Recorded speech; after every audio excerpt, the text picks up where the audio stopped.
Hello বন্ধুরা, এটা হচ্ছে কেলটুর বাড়ি। আর এখন কেলটু, টুলু আর চিন্টু মিলে সকালে উঠে জমিয়ে আড্ডা শুরু করেছে। তো চলো দেখি আজকের গল্পে কি হয়।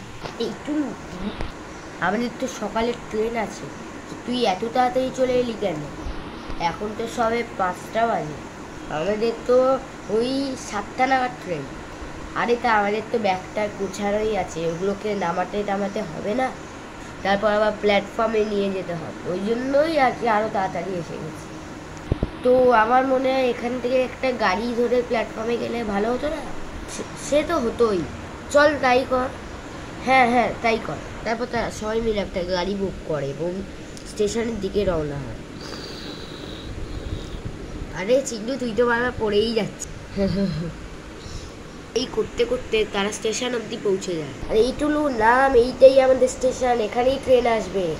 ও ঠিক আছে, নিঙ্গু বাবু 100 টাকা দাও। তারা গাড়িওয়ালাটাকে 100 টাকা দিয়ে ছেড়ে দেয় এবং স্টেশনে উঠে দেয় এবং উঠে গিয়ে ট্রেন আসার অপেক্ষা করতে থাকে। কি রে ট্রেন তো আজকে এখনো আসছে না, এখনই ওই 7:45 তো আসার কথা।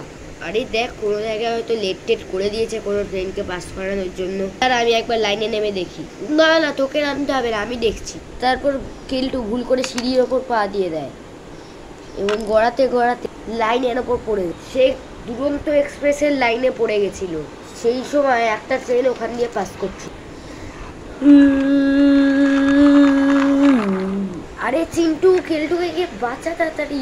দাঁড়া যাচ্ছি, যেতে পারবো না। কোন ট্রেনটা পাস করতে থাকে।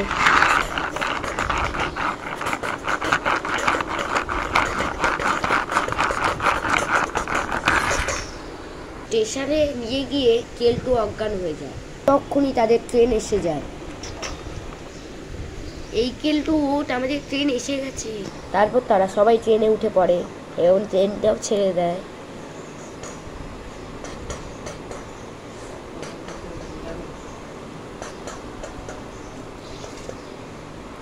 সো গাইস, এটাও আমাদের সাথে ঘটে। আমার একটা সত্য ঘটনা। ভালো লাগলে প্লিজ ভিডিওটিকে লাইক দিয়ে চ্যানেলটাকে সাবস্ক্রাইব করে দেবেন। বাই।